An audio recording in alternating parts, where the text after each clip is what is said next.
여러분 안녕하십니까? 5월 셋째 주 세계는 경제는 시작합니다. 먼저 이번 주 톱 뉴스부터 정리합니다. 미국과 중국이 치킨 게임을 멈추기로 합의했습니다. 스위스 제네바에서 열린 미중 협상에서 양측은 앞으로 90일간 상호 관세를 유예하기로 의견을 모았는데요. 미국은 145%의 관세율을 30%로, 중국은 125%를 10%로 낮추고 대화를 이어가면서 최종 합의점을 찾기로 결정했습니다. 트럼프 대통령은 이번 합의에서 가장 큰 것은 중국이 시장을 개방하기로 한 것이라고 강조하면서 미국의 승리라고 주장했지만 주요 외신들은 미국이 항복을 선언한 것이라고 평가했죠. 앞으로 진행될 후속 협상에서 더 치열한 자존심 대결이 펼쳐질 것으로 보이는데 난항이 예상됩니다. 잔뜩 긴장했던 시장은 큰 안도의 한숨을 내쉬었습니다. 미중 합의 소식에 월요일장 뉴욕 증시는 랠리를 펼쳤는데요. 특히 트럼프발 관세 직격탄을 맞았던 애플과 엔비디아를 비롯해서 빅테크 기업들, 이른바 이 매그니피센트 세븐의 주가가 큰 폭으로 오르면서 투자 심리가 완전히 살아났습니다. 다만 90일간의 한시적인 관세 유예라는 점에서 앞으로 협상 진행 상황에 따라 변동성이 더 커질 것이라는 전망이 나왔습니다. 무엇보다 미 연준이 우려한 이 불확실성이 더 커졌다는 점에서 금리나 재개 시점은 뒤로 밀리는 분위기입니다. 트럼프 미국 대통령은 이번 주 2기 행정부 출범 이후 첫 공식 해외 순방길에 올랐습니다. 사우디와 카타르, 아랍에미리트 등 중동 3개국을 돌면서 투자 유치에 올인했는데요. 사우디에선 우리 돈 850조 원의 투자 협정을 체결했고 카타르에선 대규모 보잉 항공기 주문 등 대형 실적을 주워 담았습니다. 외교에서도 존재감을 드러냈는데 친미 아랍 국가 확장을 위해서 시리아에 대한 모든 제재를 해제하겠다고 깜짝 선언도 내놨습니다. 코인 시장에선 새로운 이정표가 세워졌습니다. 미국 최대 가상자산 거래소 코인베이스가 업계 최초로 뉴욕 증시의 대표 3대 지수 가운데 하나인 S&P 500에 편입됐는데요. 지난 2021년 4월 상장한 뒤 4년여 만입니다. 전통 금융시장이 가상자산을 그만큼 인정한 일대 사건으로 받아들여졌는데 다만 코인베이스의 주가는 이 해킹 소식 등 주 후반 악재가 나오면서 급등 뒤 급락하는 큰 변동성을 보였습니다.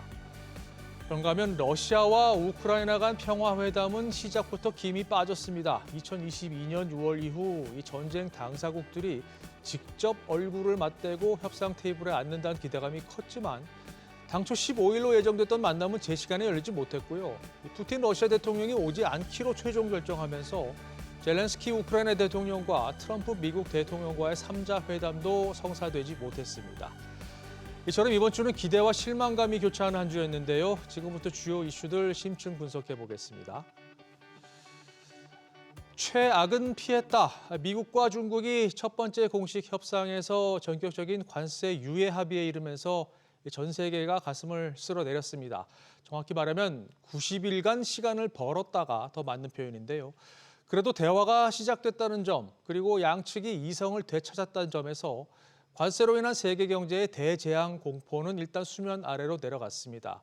자산 시장 흐름도 180도 바뀌었는데 이번 미중 합의에 대한 시장 평가와 전망, 김성훈 기자와 짚어보겠습니다. 김 기자, 네. 합의 내용부터 다시 보죠. 치킨 게임으로 치솟았던 관세율이 결국 다시 원점으로 돌아왔습니다. 네, 그렇습니다. 미국과 중국은 스위스 제네바에서 가진 첫 무역 협상 이후에 서로 부과한 관세율을 일단 115%포인트 낮추기로 했습니다. 이에 따라 현지 시간 14일부터 미국의 대중국 관세율은 145%에서 30%로 중국도 대미 관세율이 125%에서 10%로 대폭 낮아졌습니다. 90일간의 유예 기간을 둔 일종의 휴전이지만 두 나라가 일단 상황 악화를 막을 협의 메커니즘을 만들었다는 데 가장 큰 의미가 있습니다. 트럼프 대통령은 이번 협상 결과에 대해 중국과의 무역 관계가 완전히 리셋됐다고 표현했는데요. 극한으로 치닫던 긴장 관계도 한풀 꺾였다는 분석이 나오고 있습니다. 말씀해 주신 것처럼 양측이 첫 만남에서 어쨌든 이렇게 예상을 뛰어넘는 결과를 도출해냈는데 이렇게 될 수 있었던 배경은 뭘까요? 네, 두 나라 모두 경제 사정을 감안한 결정이란 분석이 나오는데요. 미국의 경우에는 기업들의 선제적 재고 확보 움직임으로 수입이 급증하면서 1분기 역성장을 했고요. 여기에 물가 인상과 제조업 일자리 감소, 또 디커플링에 따른 공급 충격 등의 우려도 커지고 있는 상황입니다. 중국 역시 소비 부진과 실업률 상승에 더해서 하면서 디플레이션 공포가 확산하고 있는데요. 합의 이후에 캐비넷의 백악관 경제고문은 크리스마스 쇼핑 시즌에 매장 진열대가 텅텅 비는 상황은 없을 것이라며 우려를 불식시키려는 발언을 내놓았습니다. 중국 정부도 세계 경제에 더 많은 확성성과 안정성을 함께 주입하기를 희망한다는 입장을 밝혔습니다. 네. 협상과 관련해서 막전 막후도 관건이었는데 돌입하기 전에는 누가 먼저 연락하느냐를 놓고 신경전을 펼쳤다면 협상 결과가 나온 뒤에는 누가 이겼느냐 이 문제로 또 이어졌죠. 네, 맞습니다. 미중 무역 전쟁은 패권 경쟁을 벌이고 있는 트럼프 대통령과 시진핑 주석의 자존심 싸움이라고 볼 수 있는데요. 그간 트럼프 대통령이 중국에 대한 불만을 노골적으로 표현하고 관세 공격을 가하면 이에 중국은 반응을 자제하면서도 조용히 보복 관세로 맞대응하는 양상을 보여왔습니다. 이 과정에서 시진핑 주석은 극도로 말을 아끼면서 반응을 전혀 내놓지 않았습니다. 조급한 트럼프 대통령과 달리 시진핑 주석은 느긋하다는 인상까지 줬는데요. 이 때문에 협상이 열리고 관세율이 대폭 낮아지자 주요 외신들은 트럼프 대통령이 결국 항복했다고 전했습니다. 뉴욕타임즈는 트럼프 대통령의 공격적인 접근 방식의 한계를 보여준 사례라고 꼬집었는데요. 무역 전쟁의 포문을 열었지만 실질적인 성과를 얻어내지도 못한 채 일단 물러서면서 미국 경제만 타격을 입었다고 지적했습니다. 영국 가디언은 트럼프 대통령은 승리를 주장하겠지만 사실상 항복의 날이라고 표현하기도 했습니다. 블룸버그 통신의 경우 시진핑 주석이 트럼프 대통령에 맞서 물러서지 않는 모습을 보인 것이 최상의 결과를 가져왔다고 평가했습니다. 중국이 시장 개방과 비관세 장벽 철폐 등을 언급했지만 구체적인 내용을 밝히지 않은 채 관세율 인하를 이끌어낸 점이 특히 주목받는 분위기인데요. 다만 중국은 미국에 대항해 공동전선을 구축하려 했지만 이에 공개적으로 응한 국가가 많지 않았다는 점에서 국제 무대에서 한계를 드러냈다는 해석도 나오고 있습니다. 그렇군요. 그래도 어쨌든 월가 기대감은 커졌죠. 네, 맞습니다. 불확실성에 대한 경계심은 여전하지만 물가 인상과 경기 침체를 동시에 겪는 스태그플레이션 공포는 일단 수그러든 분위기인데요.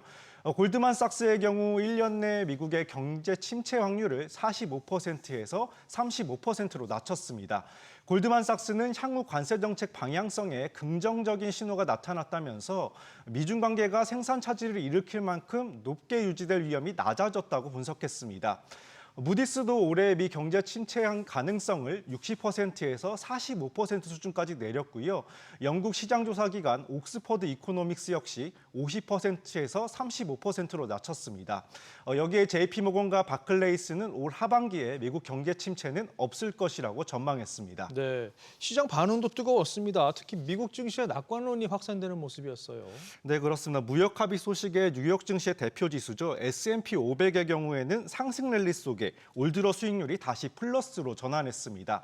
엔비디아와 테슬라 등 그간 부진했던 대표 기술주들이 높은 상승률을 기록하면서 지수 상승을 견인했습니다. 중동발 메가톤급 투자 유치 소식에 물가 지표도 지난달까지 일단은 안정적인 흐름을 보이면서 시장 불안감을 상쇄했는데요. 이에 월가에선 장밋빛의 전망을 속속 내놓기도 했습니다. 골드만삭스는 S&P 500의 연말 전망치를 5,900에서 6,100으로 높였고요. 야덴 리서치도 6,000에서 6,500으로 상향 조정했습니다. 월가의 대표 강세론자인 톰리 펀드 스트랩 공동 창업자는 증시가 본격적인 V자형 회복 국면에 진입했다면서 테슬라 등 일부 대형주를 매수할 적기라고 낙관하기도 했습니다. 달러 가치도 반등했는데요. 주요국 화폐 대비 달러 가치를 나타내는 달러 인덱스도 다시 기준선인 100을 웃돌면서 강달러 흐름을 보여주고 있습니다. 여기에 미 10년 만기 국채금리도 상승 흐름 속에 다시 4.5% 부근에서 움직이고 있습니다. 반면에 불확실성이 일부 개선되면서 안전자산으로 각광받아온 금의 선물 가격은 3,250달러대에서 조정 흐름을 보이고 있습니다. 네, 그 증시가 급등한 만큼 경계감도 켜질 수밖에 없죠.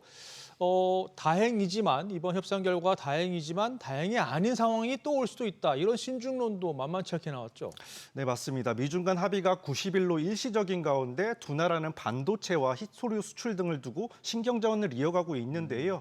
UBS의 경우 오히려 미증시에 대한 투자 의견을 매력적에서 중립으로 낮춰 잡았습니다. UBS는 90일간의 냉각기는 투자자들에게 숨통을 틔워주었지만 불확실성은 여전하다면서 경계심을 보였습니다. 보였습니다. 켄 그리핀 스타델 CEO는 투자하는 회사의 가치 대부분이 급변하는 정부 정책에 따라 좌우되기 때문에 투자자들에게 정말 어려운 시기라면서 현금을 보유하는 것이 이 상황을 헤쳐나가는 최선의 방법이었을 수 있다고 조언했습니다. 웬디 커틀러 전 미 무역대표부 부대표는 90일 미중 무역 합의를 일시적인 해결책이라고 평가하면서 대화의 진전이 없으면 관세가 복원될 수 있다고 지적했는데요. 후속 협의가 더 중요하다는 겁니다.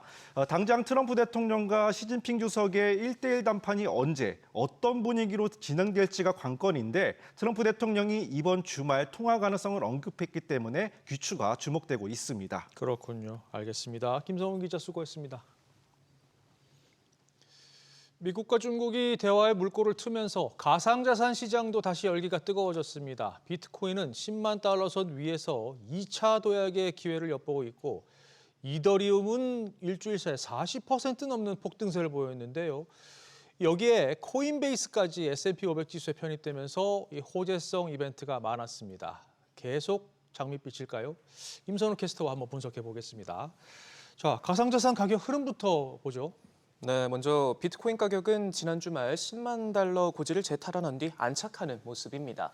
지난달 7만 4천 달러 선까지 밀렸다가 크게 반등했는데 가상자산 시총 가운데 비중을 나타내는 비트코인 도미넌스도 4년여 만에 최고 수준으로 올라 65%를 넘겼습니다. 급등세에 따른 차익 실현 매물이 나오면서 주 중반 다소 주춤하긴 했지만 현재도 10만 4천 달러 부근에서 움직이고 있습니다. 비트코인 현물 ETF에도 뭉칫돈이 몰리고 있는데요. 미국 증시에 상장된 11개 비트코인 현물 ETF의 누적 순유입액은 한 달 새 15%가량 늘어 406억 달러, 우리 돈 56조 8천억 원을 넘겼는데 지난 2월 7일 기록한 최고치에 근접한 수치입니다. 시총 2위 이더리움의 수익률은 더 놀라운데요. 일주일 새 44%나 올랐습니다. 가상자산 붐이 일었던 2021년 이후 최고치를 찍은 건데 마찬가지로 차익 실현 매물이 나오며 멈칫했지만 여전히 2,500달러 부근에서 움직이고 있습니다. 최신 네트워크 팩트라 업그레이드를 한 이더리움은 최근 블록체인의 가상자산을 예치할 수 있는 스테이킹 가능 이더리움 수를 대폭 늘렸는데요. 2월 중순부터 이달까지 60만 개 이상이 다시 스테이킹되면서 신뢰 회복 조짐을 보이고 있습니다. 네, 이 같은 상승세의 원인은 어떻게 분석되고 있습니까? 네, 크게 세 가지로 볼 수 있겠습니다. 가장 먼저 미중 무역 긴장 완화 기대감이 높아진 영향이 큰데요. 그동안 가격 상승을 압박했던 강대강대치 국면이 대화 모드로 전환되면서 위험 자산 선호 현상이 강해졌습니다. 실제로 양국이 대화를 재개했다는 소식이 나온 직후 비트코인 선물 거래량은 하루 만에 26% 급증하기도 했습니다. 그렇군요. 그리고 여기에 더해서 연준 스탠스의 영향도 있죠. 네, 이번 달 연준이 기준금리를 유지하면서 아직은 더 지켜볼 여력이 있다 강조했죠. 네. 인플레이션이 일정 부분 통제되고 있다는 당국의 자신감을 반영함과 동시에 이 시장 유동성 회복에 대한 기대를 자극해 위험 자산에 대한 투자 심리를 회복시키는 계기가 된 것으로 해석할 수 있겠는데요. 특히 이번 결정은 금리 인하보다 장기 동결이라는 안정적 신호를 강조한 점에서 자산 운용의 안정성을 중시하는 기관 투자자들에게도 긍정적으로 작용했다는 평가가 나옵니다. 실제로 금리 발표 직후 코인베이스와 바이낸스에서 비트코인과 테더의 거래량은 각각 18%, 21% 급증하기도 했습니다. 이런 가운데 또 비트코인을 제도권 내로 수용하는 움직임도 확대되는 모습입니다. 네, 최근 미국 뉴햄프셔 주의회가 주정부 예산의 최대 5%를 비트코인 등에 직접 투자할 수 있도록 허용하는 내용의 법안을 통과시켰고요. 바로 뒤이어서 텍사스주도 전략적 비트코인 비축을 위한 법안을 통과시키면서 가상자산을 전통적인 금융 시스템에 통합하려는 움직임이 확산하고 있습니다. 특히 해당 법안은 기축자산 다변화라는 명분 아래 도입된 만큼 시장에선 이를 정부 차원의 위험 분산 전략으로 해석하면서 다른 주로 확산될 가능성도 크게 보고 있고요. 기관들의 관심도 다시 커지고 있습니다.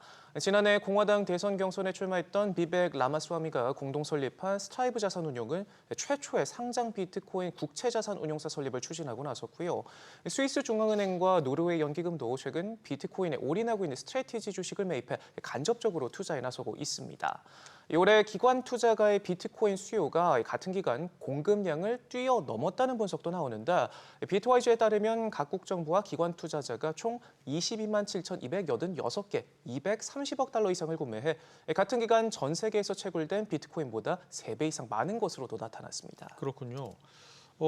기업들이 그 비트코인을 사는 경쟁도 지금 치열한데 현재 어떤 상황입니까? 네, 통큰 베팅에 나서는 기업들이 늘고 있습니다. 일본의 가상자산 자산운용사 메타플래닛은 최근 비트코인을 추가 매수하면서 총 보유량을 5,555개로 늘렸고 내년 말까지 총 2만 1,000개를 확보한다는 목표를 세웠고요. 가상자산 시장의 핵심 기업인 테더도 투자 확대에 나섰습니다. 테더가 지원하는 21 캐피탈이 최근 비트코인 4,812개를 매입하면서 단숨에 보유량 기준 전 세계 상장사 중 세 번째로 올라섰는데 특히 이번 매입은 단순한 자산 취득에서 그치지 않고 스펙 합병 구조 속에서 이루어졌다는 점에 눈길이 가고요. 회사는 향후 비트코인 보유량을 4만 2천 개까지 늘릴 계획이라고 밝혔습니다. 시장 역시 이들의 행보에 주목하고 있는데 단순히 비트코인을 소유하는 것을 넘어서 비트코인을 담보로 한 대출, 투자 자문, 교육 콘텐츠 등 다양한 사업을 전개할 계획이고요.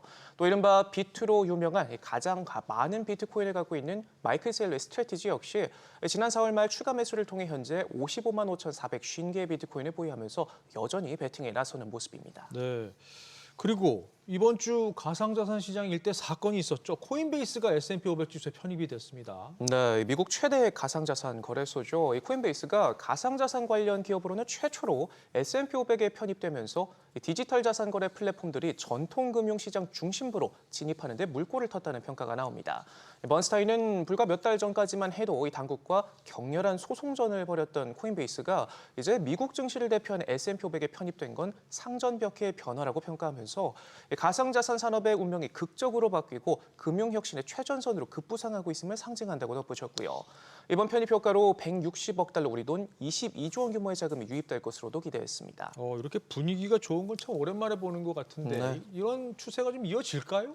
당장은 장밋빛 전망들이 많이 나오고 있습니다. 비트코인이 10만 달러대로 올라오자 장기 강세장에 진입하고 있다는 평가가 속속 나오는데 스탠다드 차타드는 앞서 2분기 목표가로 제시했던 12만 달러가 너무 낮았던 것 같다며 단기 내 최고가를 기록할 것으로 전망하기도 했고요. 4년 뒤면 100만 달러에 달할 것이라는 초강세 전망까지도 나옵니다.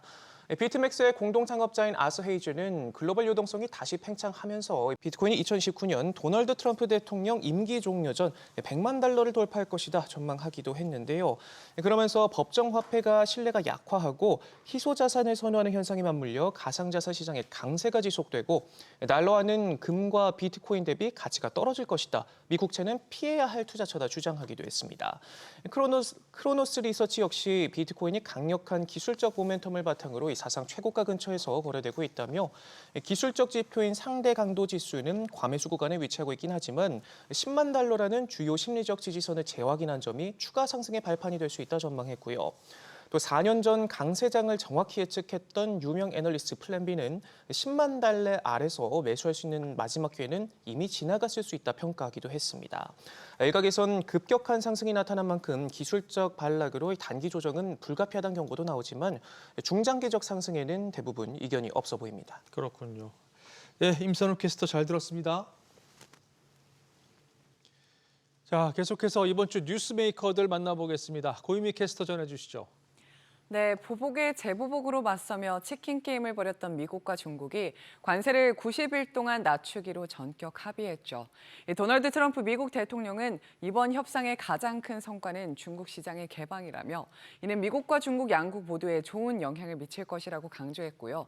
트럼프 대통령은 또 협상 뒤 팀쿡 애플 CEO와 통화했다며 애플이 미국 내 공장을 건설하기 위해 5천억 달러를 투자하기로 했다고 밝혔습니다.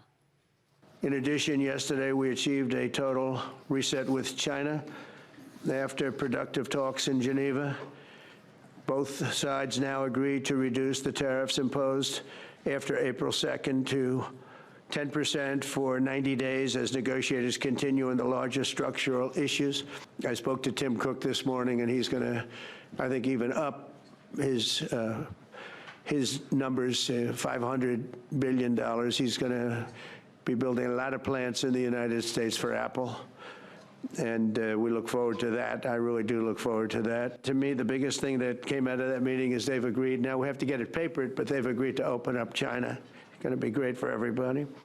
미국 측 대표로 이번 협상을 주도한 스콧 베센트 미국 재무부 장관은 미국과 중국 모두 완전한 디커플링, 즉 탈동조화를 원하지는 않는다고 밝혔습니다.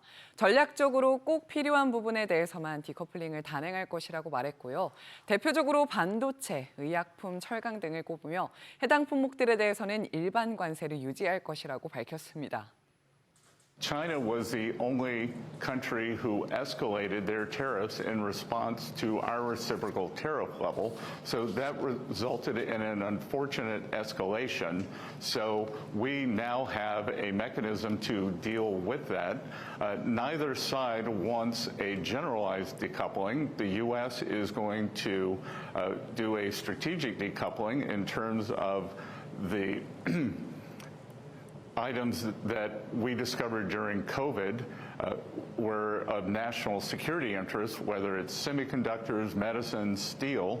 So we still have generalized tariffs on some of those, but both sides agreed we do not want a generalized decoupling.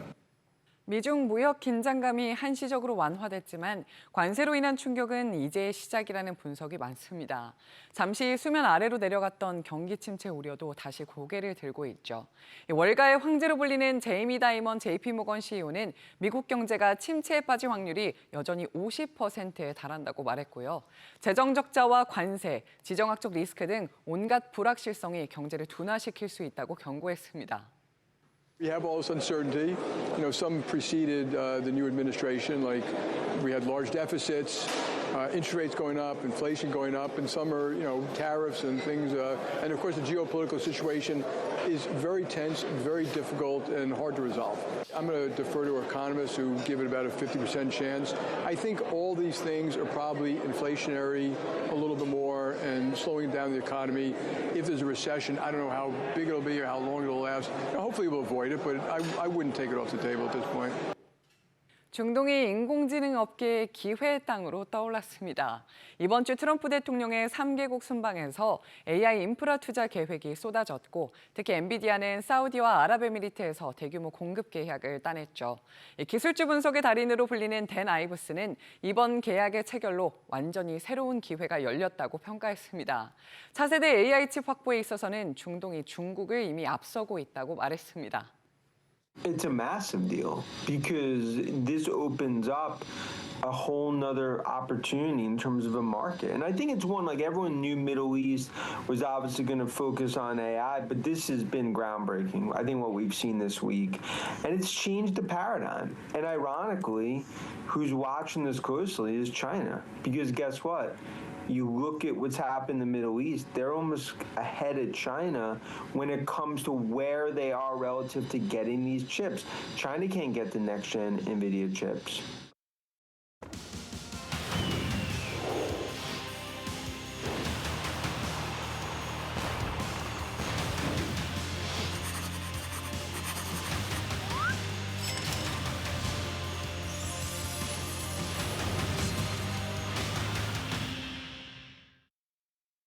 계속해서 다음 주 주요 경제 일정 확인하시죠. 먼저 19일 월요일엔 중국 경제 지표들이 쏟아집니다. 4월 산업 생산과 소매 판매, 또 이 밖에 고정자산 투자와 실업률 등 눈여겨봐야 하는 지표들이 많은데요. 이 가운데 산업 생산과 소매 판매가 특히 중요합니다. 먼저 산업 생산은 올해 들어 계속 예상치를 웃돌고 있는데 참고로 3월엔 전년 대비 7.7%나 증가했고요. 3월 소매 판매 역시 예상치를 웃돈 5.9% 증가하면서 소비 회복세를 나타낸 바 있습니다. 유로존에선 지난달 소비자 물가 확정치가 나옵니다. 앞서 나온 예비치는 전년 대비 2.2%로 예상치를 소폭 웃돌았습니다. 자, 미국 경제 지표는 컨퍼런스 보드가 발표하는 4월 경기 선행 지수가 주목됩니다. 3월까지는 넉 달 연속 전월 대비 하락세를 이어갔는데 흐름 확인하시죠. 자, 화요일 일정 보실까요? 중국 인민은행이 사실상 기준금리 역할을 하는 대출 우대금리 LPR을 발표합니다. 지난주 판공성 인민은행장이 경기부양 패키지를 발표하면서 지준율 0.5%포인트, 또 정책금리도 0.1%포인트 낮아질 것이라고 말했기 때문에 인하는 기정사실입니다. 이렇게 되면 1년물 LPR은 3%, 5년물은 3.5%로 내려가게 됩니다. 화요일부터 구글 I/O도 개막하는데요. 연례 개발자 컨퍼런스입니다. 지난해 이어 올해도 인공지능에 초점이 맞춰질 것으로 보이는데 이에 앞서 구글은 지난주 자체 AI 모델인 제미나이 2.5 프로의 업그레이드 버전을 미리 공개한 바 있죠. 그리고 이번 주엔 제미나이를 스마트워치와 차량, TV 등 모든 제품에 탑재한다고 발표했습니다. 미국 소비 심리를 나타내는 홈디포 실적도 체크하시고요. 자, 계속해서 수요일 일정입니다. 이달 20일까지 우리나라의 수출 집계가 관건입니다. 앞서 관세청이 발표한 이달 10일까지의 수치가 충격이었기 때문에 계속 지켜봐야 합니다. 같은 날 발표되는 일본의 4월 무역 수지, 비교 대상이 되겠죠? 자, 목요일로 넘어갑니다. 미국 지표들이 관심인데요. S&P 글로벌이 이번 달 제조업과 서비스업 구매 관리자 지수 속보치를 발표합니다. 최근 계속해서 예상치를 밑돌고 있기 때문에 중요합니다. 그리고 미국 주택 경기도 최근 부진한 모습을 보이고 있는데요. 지난달 기존 주택 판매 확인하시고요. 그리고 관세 여파와 직결된 고용 지표죠. 주간 신규 실업수당 청구 건수도 참고하시기 바랍니다. 마지막 금요일 일정 보시죠. 전날 기존 주택에 이어 4월 신규 주택 판매 집계가 나옵니다. 두 시장의 흐름은 최근 엇갈리는 양상인데요. 참고로 3월 신규 주택 판매는 전달 대비 7.4% 증가하면서 두 달 연속 증가세를 이어갔습니다. 이 밖에 지난달 우리나라의 생산자 물가, 또 일본의 소비자 물가도 확인하시기 바랍니다. 이상 다음 주 주요 경제 일정 짚어봤습니다.